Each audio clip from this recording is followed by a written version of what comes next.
Bəli, bir müddət əvvəl burada dövlətin vəzifəli şəxsləri gəlmişdilər bu kəndə, gözəl açılış elədilər. Təşəkkür edirəm. Bəli, cənab prezidentimiz də bura gəldi, yəni hamısı gözəl açılış olundu.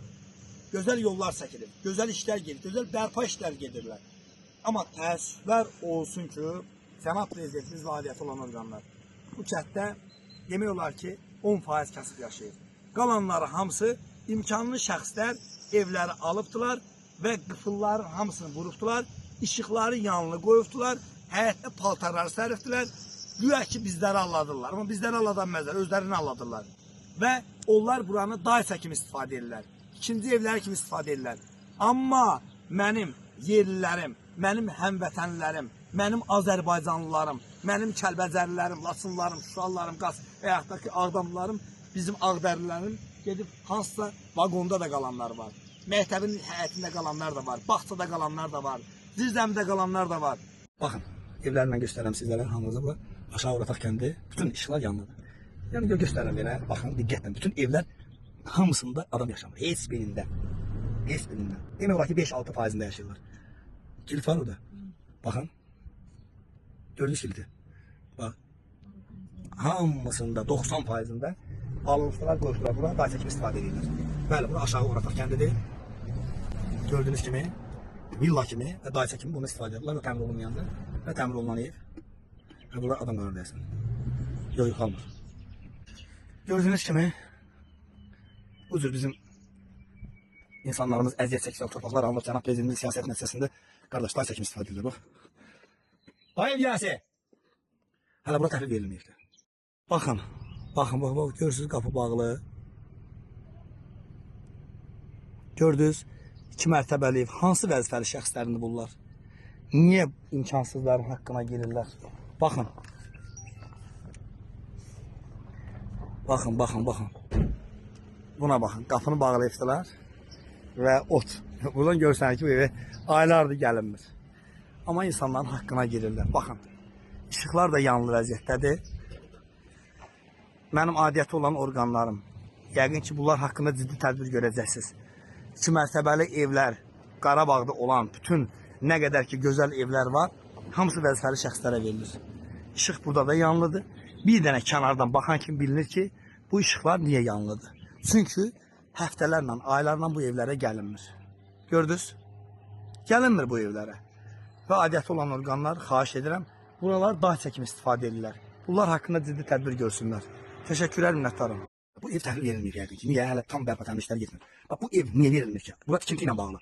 Bax, bu cür evlər niyə verilmir ki? Bizim analarımız, bacılarımız hamısı pis vəziyyətdə yaşayırlar, çətin vəziyyətdə yaşayırlar. Niyə verilmir ki? Nəyə görə verilmir? Ha? Niyə? Nəyə gözləyirlər ki? Baxın da, görün nə qədər böyük yerdir. Hansı məmur üçün veriləcək bunlar? Baxın, cənab prezidentimiz, baxın, adiyyəti olan orqanlar, evin böyüklüyünə baxın. Amma ev təhvil verilməyibdir. Niyə? Yəni burada demək olar ki, tamamlanmış işlər. Tamamlanma işləri gedirdi. Amma sadəcə olaraq işlər verilmir. Nəyə görə verilir, mən bilmirəm. Və bunu adiyyəti olan orqanlara bizlər çatdırırıq. Biz mətbuat işləri çatdırırıq. Cənab prezidentimiz hər zaman deyir ki, jurnalistlər bizim gözümüzdür. Bəli.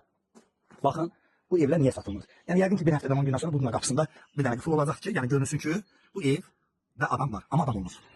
Qardaş, adiyyəti olan orqanlar, hər bir rayonda nümayəndəlik var. Cənab prezidentimiz milyonlar arasında pullar ayırır ki, dövlət maaş verir ki, düzgün insanlar haqqında məlumatları düzgün çatdırasınız. Bəli, cənab prezidentimiz hər dövlət çıxışlarında deyir ki, siz jurnalistlər kimsiniz? Bizim gözümüzsünüz. Siz mətbuatçılar bizim döyünən ürəyimizlə gözümüzsünüz. Bizim görmədiklərimizi çatdırırsınız. Bəli, mən həmin jurnalistlərdənəm. Həmin jurnalistlərdənəm ki, birinci növbədə mən Kəlbəcər bitən tərtəri, o döyüşləri, o müharibəni, o ağrını, acını yaşayan insanlardan biriyəm. Və ona görə də bu kəndlərdə oluram ki, adiyyəti olan orqanlara çatdırıram, cənab prezidentimizə çatdırıram, Milli Məclisə çatdırıram, Nazirlər Kabinetinə, Məcburi Köçkünlər Komitəsinə ki, vallah burada yaşayanların 90% hamısı imkanlı şəxslərdir. Evlər imkanlı şəxslərə verilir. Bəli, onlar pay verilir, milyonçulara verilir, necə verilir onu inşallah özləri bilərlər. Və adiyyəti olan orqanlar, o mənim işim deyil, o birbaşa adiyyəti olan orqanların işidir ki, onu araşdırsınlar. Və xahiş edirəm araşdırır. Mən evləri çəkdim, göstərdim, qalanı qaldı adiyyəti olan orqanların işinə. Təşəkkürlər, mən cənab prezidentimizə inanıram, bir dənə inanıram. Ona görə inanıram ki, bizim Kəlbəcərimizi, bizim Qarabağımızı, bizim 12 rayonumuzu erməni işğalından azad elədi. Və dünya tarixində görünməyən bir hadisə olaraq 44 gün müddətində azad elədi. Başqa dövlətlərdə, başqa millətlərin yanında biz deyəndə ki, Azərbaycanlıyıq utanırdıq. Çünki bizim qeyrətimiz, namusumuz, babamızın qəbri, nənəmizin qəbri hamısı erməndə idi. Bəli, ona görə biz hər zaman cənab prezidentimizə minnətdarıq ki, Təşəkkür edirik ki, onun siyasəti nəticəsində bütün şəhidlərimizin qan nəticəsində şəhidlərimizin qarşısında baş əyirəm. Şəhidin anaları qarşısında mən baş əyirəm. Ona görə ki, o torpaqlarımız bizə alındı. Qeyrətimiz bizə qayıtdı. Namusumuz bizə qayıtdı. Amma cənab prezidentimiz və adiyyəti olan orqanlar burada bazar açıqdılar. Burada makleri eləyirlər. Burada vəzifəli şəxslərə, idarə müdürlərinə, məktəb direktorlarına ancaq vəzifəli şəxslərə evlər verirlər. İmkansız şəxslərin evlərini mən çəkirəm, işıqlandırıram. Fermalarda yaşayırlar, bağçalarda yaşayırlar, məktəb binalarında yaşayırlar. Bir dənə təkcə kifayətdir ki, Kəlbəcər rayonunun qaçqınları, yəni vətəndaşları Gəncədə, Gürcüstanda, o cümlədən də Qozalar evində yaşayanlar nümunədir. Və salam. Bunlar görünür nə vəziyyətdədirlər. O vəziyyətdə olan insanlar ola vəzifəli şəxslərə evlər verirlər. Təşəkkürlər. Mən inanıram ki, adiyyəti olan orqanlar ciddi tədbir görəcəklər.